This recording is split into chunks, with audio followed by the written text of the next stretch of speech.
Welcome back to the Amazing Nim. I am Brother T. Roy. Today we're going to get into some George Carlin. And this clip is called Child Worship. I'm not sure if we did this on top, but I'm going to try and do it today on this channel here. So strap in and let's go. Yeah, it's all bullshit, folks. It's bad for you. It's all bullshit. That's what you have to remember as you go through life in this country. It's all bullshit, and it's bad for you. Now, speaking of parents and speaking of bullshit, two ideas which aren't always mutually exclusive, by the way, I'd like to mention a special kind of bullshit that has taken hold in this country in the last 30 to 40 years. It's a form of bullshit that really only can be called child worship.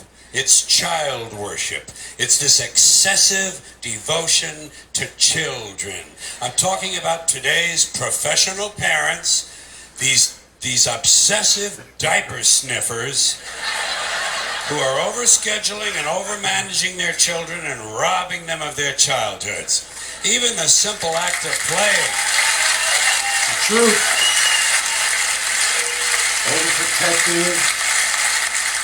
Even the simple act of playing has been taken away from children and put on mommy's schedule in the form of play dates. Something that should be spontaneous and free is now being rigidly planned. When does a kid ever get to sit in the yard with a stick anymore? You know, just sit there with a fucking stick. Do today's kids even know what a stick is? You know? But you know something? A kid shouldn't be wasting his time with a stick anyway. If he's 4 years old, he should be home studying for his kindergarten entrance exams.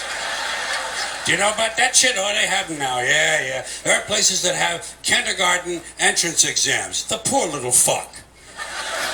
The poor little fuck, he can barely locate his dick.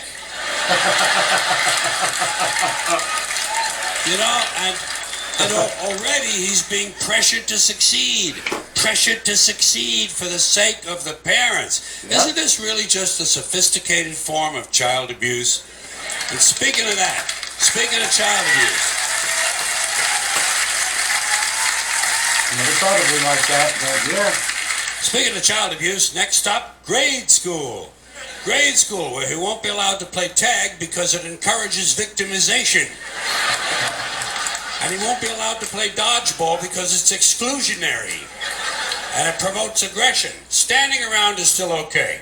Standing around is still permitted, but it won't be for long because sooner or later some kid is going to be standing around and his foot will fall asleep and his parents will sue the school and it'll be goodbye fucking standing around.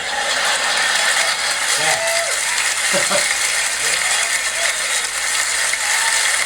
Making these kids weak. Now, fortunately, all is not lost. All is not lost because at least we know that when he does get to play, whatever games he is allowed to play, the child will never lose. We know he'll never lose because in today's America, no child ever loses. There are no losers anymore. Everyone's a winner. No matter what the game or sport or competition, everybody wins. Everybody wins, everybody gets a trophy.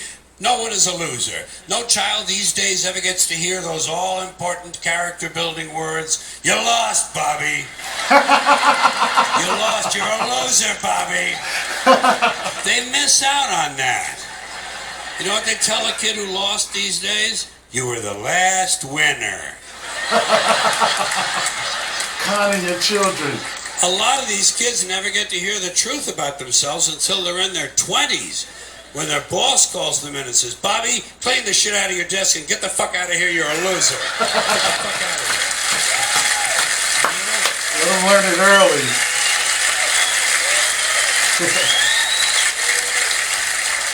Of course, Bobby's parents can't understand why he can't hold a job. In school, he was always on the honor roll.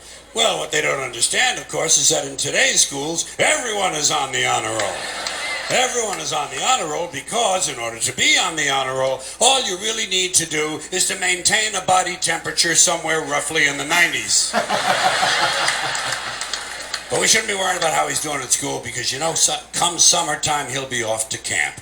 Yes, he'll be off to camp, but not to swim and hike and play softball. No, no, no, no, no, no, no. Today's child will be sent away to lose weight. He'll be sent to fat camp, or violin camp, or ceramics camp, or computer camp, or leadership camp, whatever the fuck that is. Leadership camp. Isn't that where Hitler went?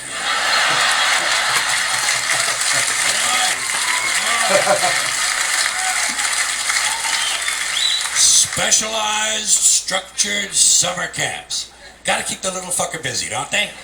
Gotta keep the little fucker busy.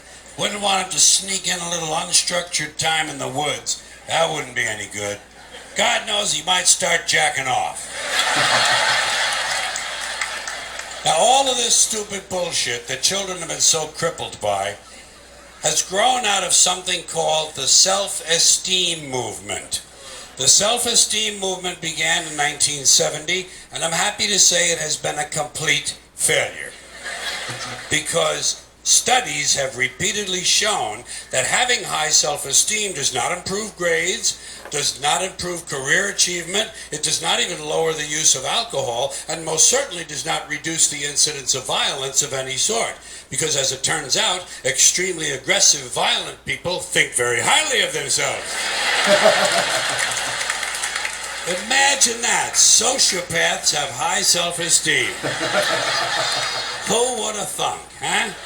I love when this kind of thing happens. I love when these politically correct ideas crash and burn and wind up in the shithouse. The self-esteem movement revolved around a single notion. The single idea that every child is special. Boy, they said it over and over and over, as if to convince themselves. Every child is special. And I kept saying, fuck you. Every child is clearly not special. Did you ever look at one of them? Did you ever take a good close look at one of these fucking kids? They're goofy.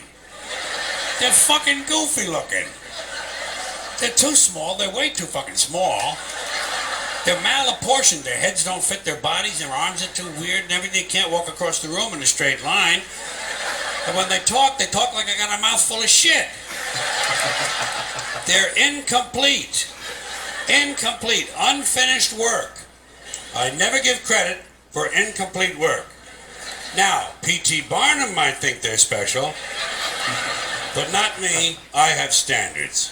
But let's say it's true. Let's grant this. I'm in a generous mood. Let's grant this proposition. Let's say it's true as somehow every child is special. What about every adult? Isn't every adult special too? And if not, then at what age do you go from being special to being not so special? And if every adult is special, then that means we're all special, and the whole ideal is all its fucking meaning. So true, so true. I say children are pretty special creatures because you get a chance to like shape their minds, give them good communication and problem solving skills, and they may go on to do some great things. Some do, many don't, but yeah, there is a big child worshiping thing going on here. Yeah, you just gotta let a kid be a kid. They're gonna make certain mistakes. Hopefully they don't mentally or physically hurt themselves real bad, but they gotta learn the way life goes on. You shouldn't sugarcoat anything for the kid. Maybe if something is inappropriate for the kid to know at a certain age, you wait until it's the best time you feel is to inform them on that, but don't hold back anything from your kids. And I think like one of the first lies I think parents tell their kids is the whole Santa Claus stuff and all that, and yeah, it's just not cool. And once the kid finally discovers that there isn't such things like tooth fairies and all this other kind of stuff, it kind of makes them question some of the stuff you say. So just be straight up with your kids. Don't introduce them to things that their maturity level is not ready for. but make sure you do cover everything, and you do want your kid to have some good self-esteem, but not to the point of, you know, him being some weirdo, it's all about me kind of thing. As always, I love George Carlin. He's like in my top 5 of the all greatest comedians, and sometimes I think humans, that I ever heard about. So I really enjoy this man's mind a lot. I hope you guys enjoyed it. Come back and see me again on Amazing Them. Don't forget to like, comment, subscribe, and I'll see you next time. Take care.